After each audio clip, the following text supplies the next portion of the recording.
Imam Hanafi adalah seorang ulama yang dikenal dalam bidang ilmu fikih. Ia bahkan disebut-sebut sebagai tokoh pertama yang menyusun kitab fikih. Assalamualaikum warahmatullahi wabarakatuh. Halo semuanya, kali ini kita akan belajar tentang biografi Imam Abu Hanifah.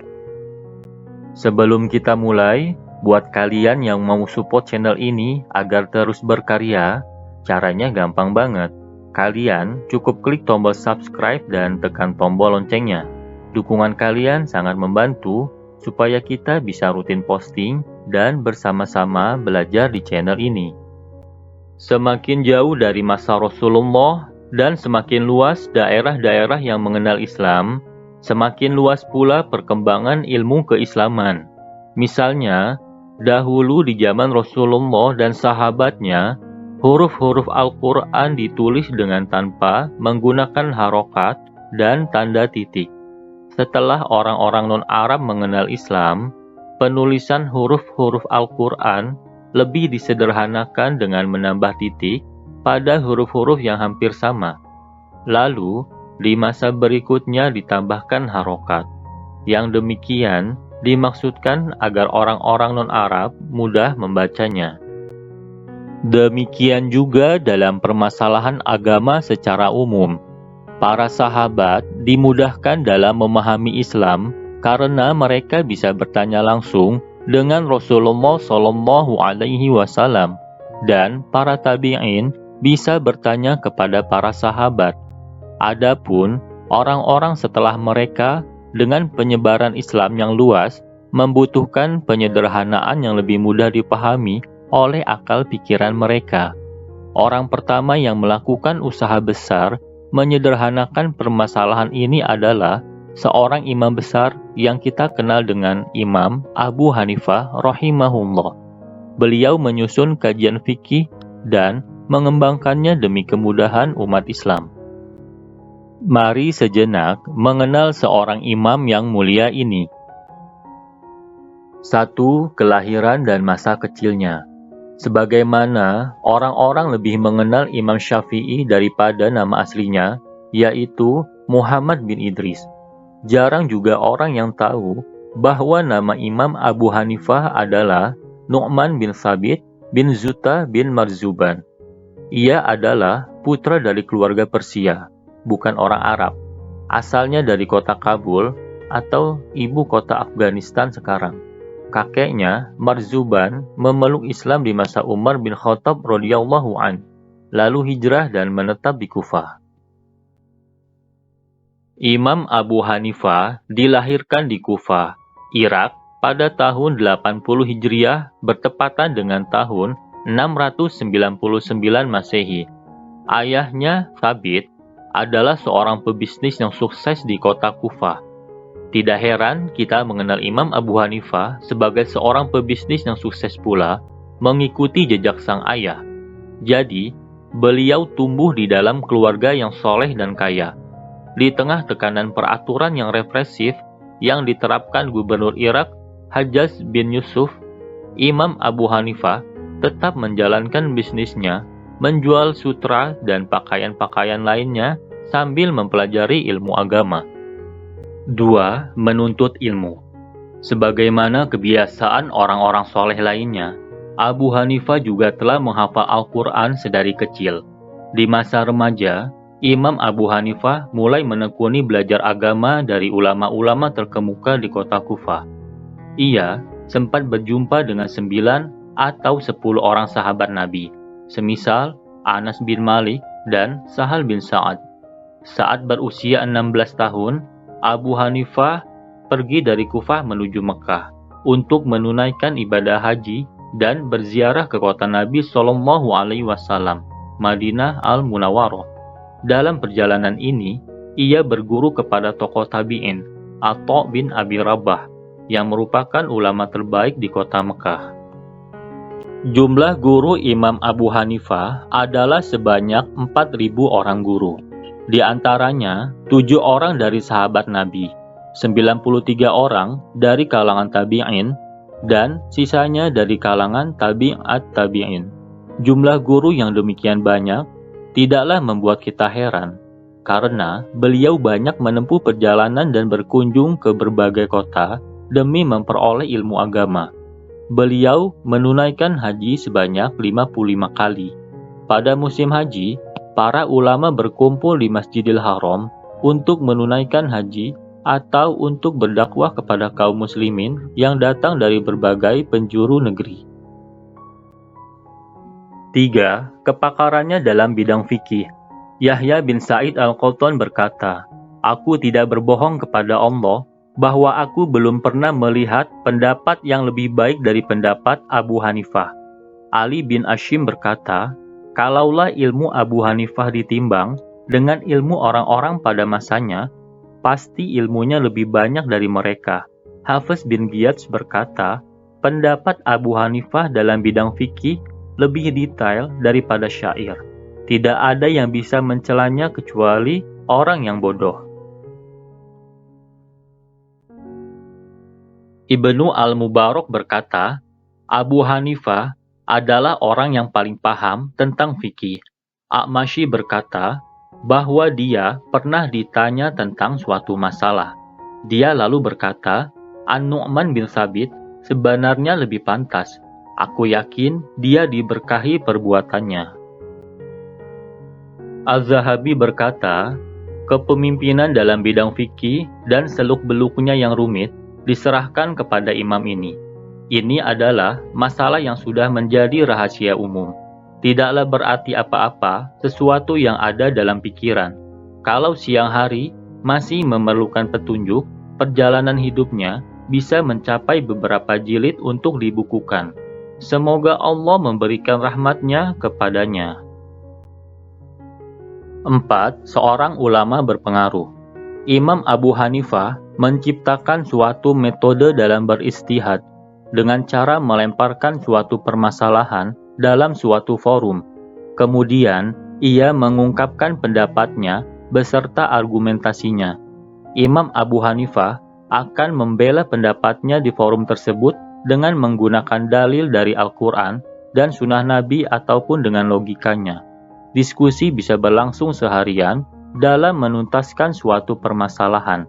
Inilah metode Imam Abu Hanifah yang dikenal dengan metode yang sangat mengoptimalkan logika. Metode ini dianggap sangat efektif untuk merangsang logika para murid Imam Abu Hanifah, sehingga mereka terbiasa berijtihad. Para murid juga melihat begitu cerdasnya Imam Abu Hanifah dan keutamaan ilmu beliau.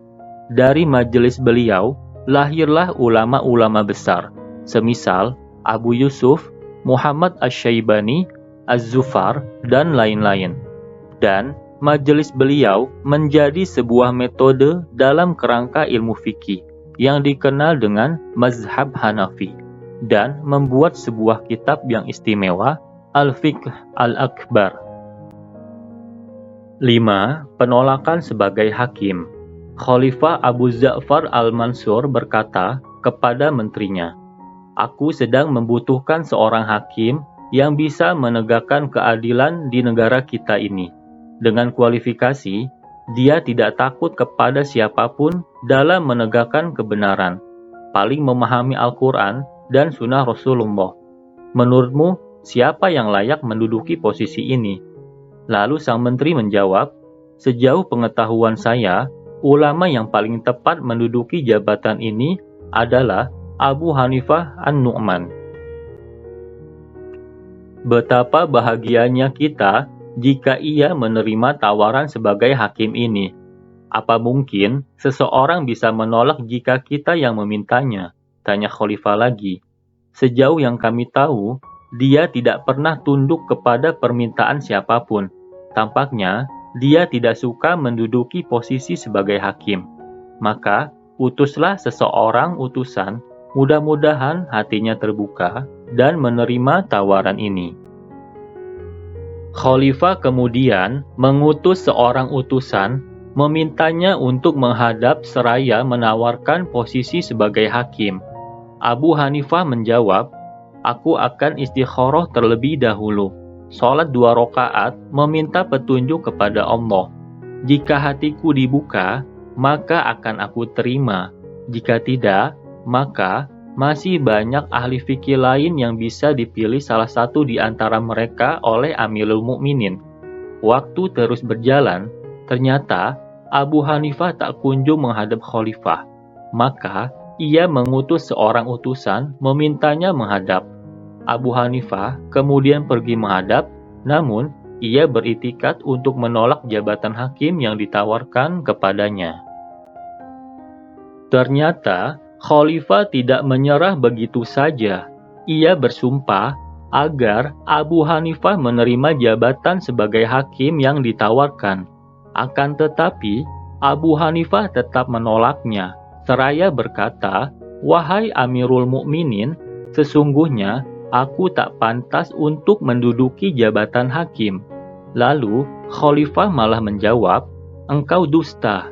Sehingga Abu Hanifah pun berkata, "Sekiranya Anda telah menghukumi saya sebagai pembohong, maka sesungguhnya para pembohong tak layak menjadi hakim, dan sebaiknya Anda jangan mengangkat rakyat Anda yang tidak memenuhi kualifikasi untuk menduduki jabatan yang strategis ini.